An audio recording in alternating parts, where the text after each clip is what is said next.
here with another fragrance review, this time on the niche house of Bond Number 9. This one right here called The Scent of Peace. Now, according to Bond Number 9 founder Loris Ram, The Scent of Peace was really a difficult scent for her to make because it had to have a global appeal.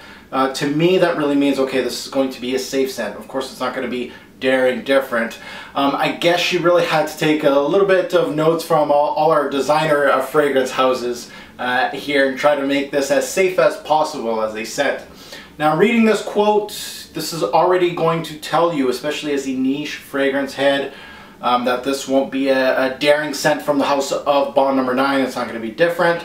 It's basically going to be very mainstream, very safe. Now, this was actually inspired by the, of course, the attacks on New York, September 11th.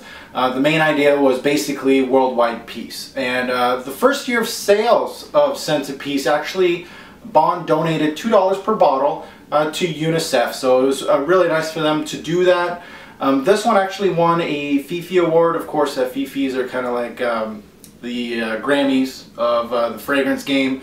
This one won back in 2007, so this one's got an award under its belt. So is it as good as they claim? Let's get to it, and I'm going to dissect The Scent of Peace.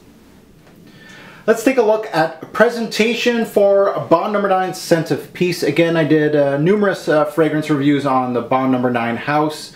And I'm not going to go really in depth with the presentation. Most of them are all the same with a few little changes here and there. So I'm going to take a look at the changes for this one.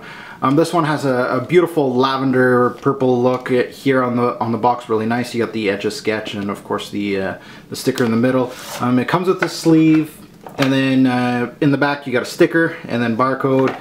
You open her up, and these boxes are really sturdy, guys.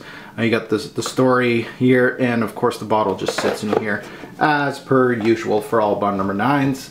Let's take a look at the bottle. Now, the bottle, quite unique. Of course, has the original star-shaped bottle of all Bond Number 9s, but again, a little more detail with this one. Of course, the regular sticker that most Bond Number 9s have in the middle, but it's got the smoked glass, the smoked lavender color, really beautiful, and of course the lavender on the cap here, really nicely done. And some decoration here. I believe this is a dove, and some squiggly lines, and the word peace kind of hidden in there. Now, this is all embossed, guys. You can actually feel it.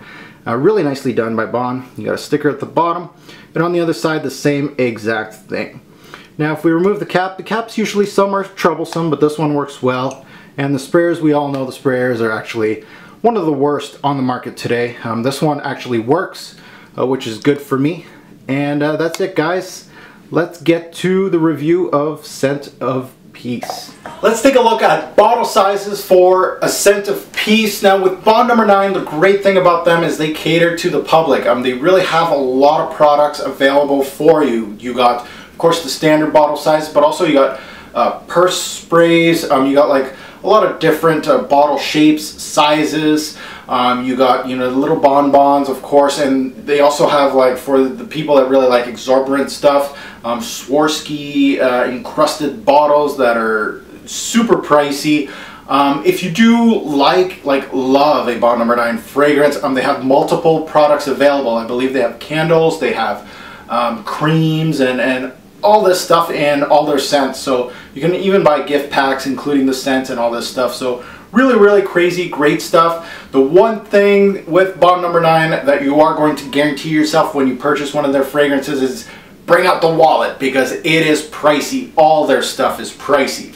I personally, to me, I've never purchased a Bond Number 9 full retail, never will. I don't think they are worth the price as far as quality versus price. That's the one thing. I've always purchased the big bottles, and I've purchased them like $80 to almost $100 off full retail. These go for like $2-something, $250, $260, and I always get them for like $150, $160. Like, check out Beauty Encounter, Fragrance Net, all those discounters online carry Bond Number 9 at those huge discounts. That's when it's a little more worth it. But I've never met a Bond Number 9 scent that I had to pay full retail. I wouldn't. If I didn't have discounters, I probably wouldn't own any Bond Number 9s. Now let's take a look at it. Now it has the 1.7 and the 3.4 ounce. This is the big boy, 3.4. You're looking around $180 to $250 American to purchase this thing. I believe this one comes in a Swarovski encrusted bottle. That's going to cost you around $500. They also got like purse sprays, refillable. Those are like $100, and I really think that's just a cash grab, to be honest with you. And of course they got the little bonbons and a whole bunch of other different stuff. But that's the gist of it for bottle sizes. This one hit the shelves back in 2006. Has not won any awards on my channel as of yet. Group, this is a woody floral musk. I would be hard pressed to almost say this is almost delving into the fruity floral side of things. And I'll get back to that once we start sniffing this one.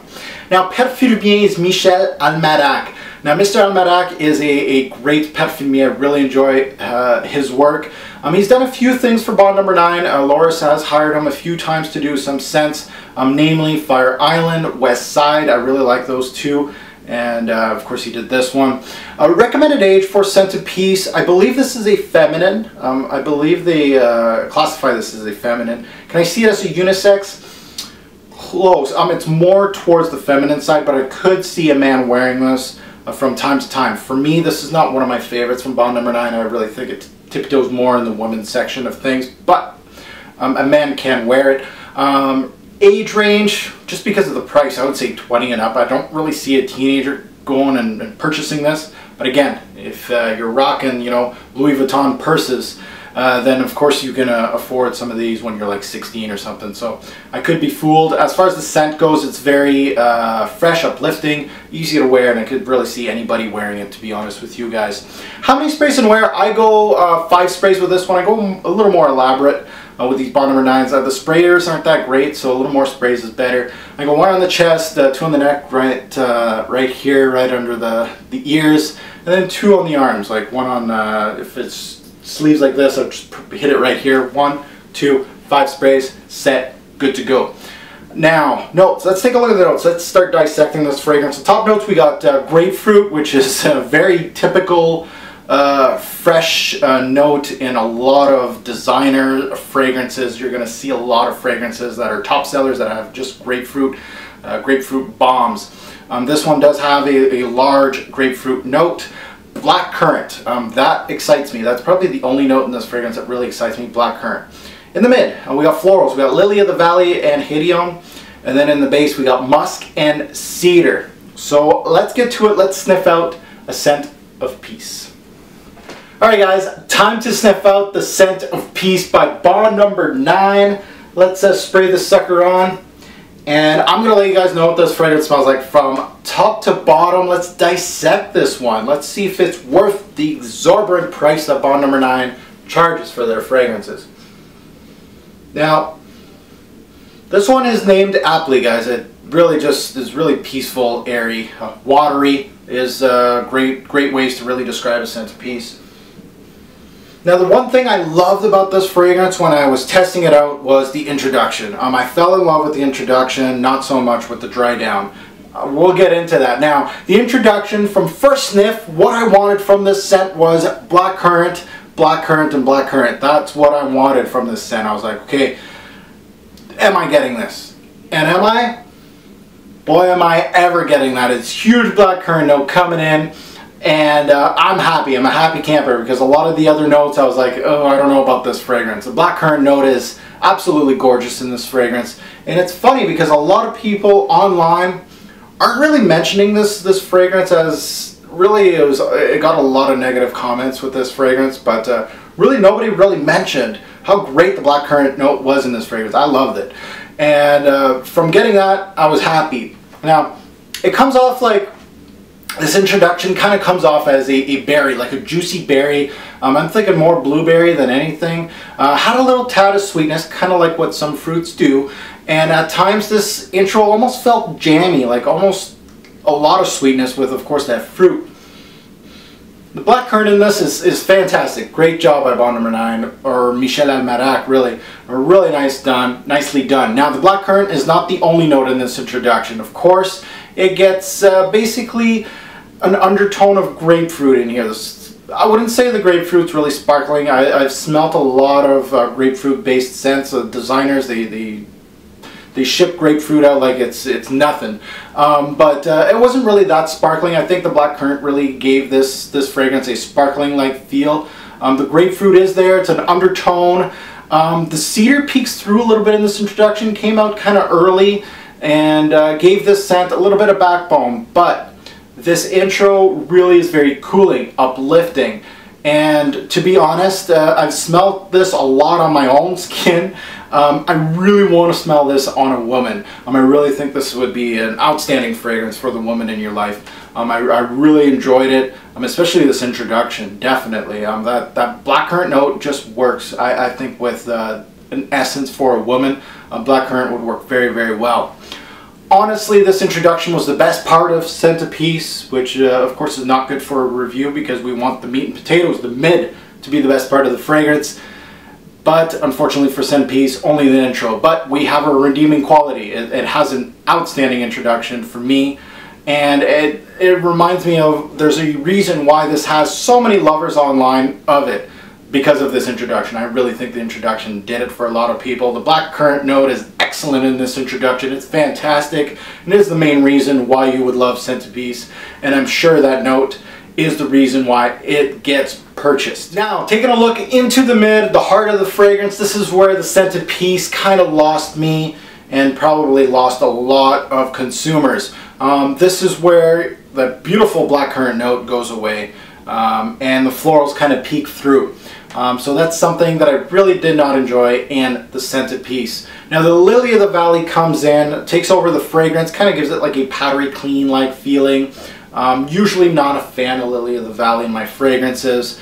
They did a good job in this fragrance with it, and I know some fans of that note, that particular note, will like it in the Scent a Piece. It was actually well done. Also, of course, the Hadeon here also pushes through, kind of gives it this floral is kind of like a marine-like note, sweet, green, and almost floral. When these two notes come into the fold, I really felt like Scent a Piece in the introduction was more of a summer type scent, really transparent, watery. You know, there wasn't much going on. And then once it gets into the mid, it felt much fuller, more of a complete fragrance with the florals in, a little more thicker, more of a springtime fragrance. Now, Hadeon, that floral is also found in a lot of men's fragrances or unisex top sellers also. For the men viewers out there, that note is also found in CK1, also found in Azzaro's Chrome. So this is where this theme goes into. It's basically, if you're a lover of Azzaro Chrome, CK1, Issey Miyake Pour Homme, that clean, fresh type feel, this is around that ballpark, guys. This introduction is going to be like that. So that's where we're going with this one. Now, sadly, the blackcurrant, the grapefruit kind of start fading and give away to the florals in this mid, and that's basically where they lost me. The cedar and musk kind of pull through as secondary notes in this mid, and there's just enough cedar in this to give it a little bit of punch. This is not a huge cedar-based fragrance, but cedar's through and through with this fragrance and gives it really a nice backbone to the scent. The mid of the fragrance is basically where you're going to lose a lot of your consumers. They lost me in this one. This freshness, clean-like feel like CK1, Azzaro Chrome really isn't appealing to me. Now, those fragrances are top sellers across the world, so there is a market for it. But for the price that Bond No. 9 is selling this stuff for, the market kind of dwindles because, to be honest, how much is it worth to you? Are you going to be paying $200 more for that fresh look that you can find in a bottle that's like 50 bucks? I don't know. I don't think so. Some actually don't really like this type of smell. It reminds them of shampoo or soap or something like that. So it's not, there is a market, but to be honest, at this price point, there's not much of a market. This is a drawback for these kind of scents, that people actually kind of get bored easily, and it's something that does not wow some people. And I'm kind of in that factor. Like, I like Issey Miyake Pour Homme. It's not one of my favorites. CK1, same thing. Azzaro Chrome, you guys know. So this is where, come to think of it, this scent was really not built for me. But it was named aptly, guys. It really felt peaceful. When it was on my skin, these type of scents, kind of like Issey Miyake, kind of feel peaceful and clean to me. It kind of feels like I'm just clean, that I'm not really wearing that much of a fragrance. When the Blackcurrant leaves this fragrance, there's not much to say about it. In the base, after that whole show of the mid, you know, transforming this fragrance, the base is bare bones, guys. It's only a slight cedar note, kind of holding on for life, and a big wallop of musk. That's about it. So let's get to the overview and let's dissect the Scent of Peace. Welcome to the overview on the Scent of Peace. This is where I'm going to give you guys my full feedback on the scent when, of course, testing it for a few years. Now, the Scent of Peace was really a refreshing scent to me. It was airy and transparent in the introduction, then it went a little fuller into the fresh, kind of like clean shampoo-like feel. It's built to be really a crowd pleaser. I think it would have done a lot better in the mid-90s, to be honest, where that whole craze went. But at this price, you might find quite a few people thinking it's not worth the money, and that's including myself, guys. Scent of Peace never really wowed me. Of course, it's not a challenging scent. It was not meant to be. It's nothing groundbreaking in the fragrance world. These are a dime a dozen. You can find quite a few scents in the designer game at a huge cost difference that will do the same thing. The only people that will really love this fragrance are people that love these kind of fresh and clean scents and will kind of determine the difference in the Scent of Peace is worth that extra cash. You can tell that it does have some excellent notes. Blackcurrant note, very nice. I like the cedar all the way through, it was really nice also. But that's really what kind of sets it apart from other mainstream fragrances. This can be unisex. I know a lot of people are saying this is feminine only. I think a man can wear this. Again, it's got to be a man that is comfortable with wearing these type of scents. If you like the category of CK1, Issey Miyake pour Homme, Xaros Chrome, those type of fresh laundry-like feel, I really feel like this would probably be right up your alley. But at the same time, I truly feel this would be much better on a woman, honestly. I love the intro in this scent. I loved it. But as you guys know, it's not the full picture of the fragrance. I'd rather have an interesting mid than an interesting introduction. The Blackcurrant did not disappoint me at all. They did a great job on that particular note in this fragrance. And sometimes I just spray this on my arm, like I did today, and just sniff that Blackcurrant note. And once it's done, I'm done. I'm done sniffing. Oh, why would you hate the Scent of Peace? Some said linear. I kind of disagree. I really think that this fragrance had two sides. It had, you know, of course, that introduction, that airy, transparent with the blackcurrant, heavy blackcurrant, and then of course the second part of the fragrance, which of course I had the florals, the cedar going all the way through. I really think I wouldn't say it was interesting. It wasn't complex at all, but I don't really feel like it was linear. In the mid, there wasn't much going on in this fragrance, so I see where some people are going with the linear. Feminine, yeah. The men out there, if you like your spices, you like your bold fragrances, this is just not for you. Just stay away. The shampoo-like smell, yeah, it's gonna, you know, this type of fragrance is not for everybody. There's a market for it, but it's not for everybody. It will kind of smell like soap, shampoo, laundry. That type of feeling in the mid in this fragrance, yeah. What else? It's not that complex or daring, same thing. Some people are going into the niche market to find something crazy, something complex and daring, different, and this is definitely not it. It's more mainstream. And the cost, guys, oh god, the cost of these Bond No. 9s, that is a major factor why you would hate it. It's not worth your dough. Bottles. This one online was mostly compared to Light Blue for Women by Dolce & Gabbana, the dry down of it. I did smell that fragrance. I don't really have the picture in my mind, so I can't really say. I'm trying to figure out if it was. I never really went to sniff out, of course, Light Blue for Women to actually, you know, give you guys my take on it. So sadly, I can't say it, but a lot of people online are saying that. I say it's in the same category as CK1, Issey Miyake pour Homme, Xaros Chrome, that fresh light feel. Now, best time to wear this fragrance, really, these type of airy, fresh, transparent type fragrances can be worn basically all the time, casual, non-offensive. You can wear this to work, daily wear. I really think this would be more of a signature scent for a woman going to work or going to school, that type of feel. Yeah, daily. I loved it in spring. summer, depending on the heat, this one can do well. I really felt like in the high heat, once that intro was gone, the florals, the heavy florals, kind of was a little thick for me sometimes. Going out for walks, picnics, casual use, of course, really very, I would say, kind of versatile in a way. Now, the compliment factor on the Scent-A-Piece was none, nothing. It never really did anything for me when I was wearing it. Never got anybody any attention at all. I was trying to pawn this fragrance on to women. I was like, look at this, sniff this out, and try to get somebody to purchase this fragrance as their new signature scent. A few people liked it until they heard the price. That's the problem with this fragrance, and that's a huge factor for this fragrance. So compliment factor, nothing. Guys, my 2 cents on the Scent-A-Piece, guys. I really feel like, first and foremost, this is more of a feminine scent than a men's scent. I really wanted to smell this on women than myself, honestly.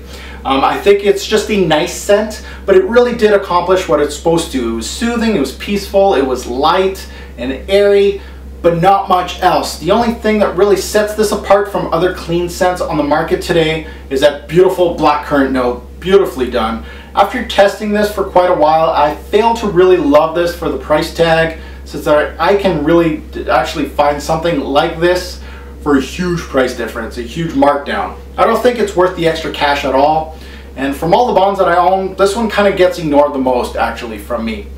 The price versus the quality factor obviously depends on you, but for me and anyone that actually follows my channel, especially the men out there, this might be the last one to check from the brand. For myself, this is going to be a nice lavender paperweight for me. Buy, try, or pass, guys. This is going to be a pass.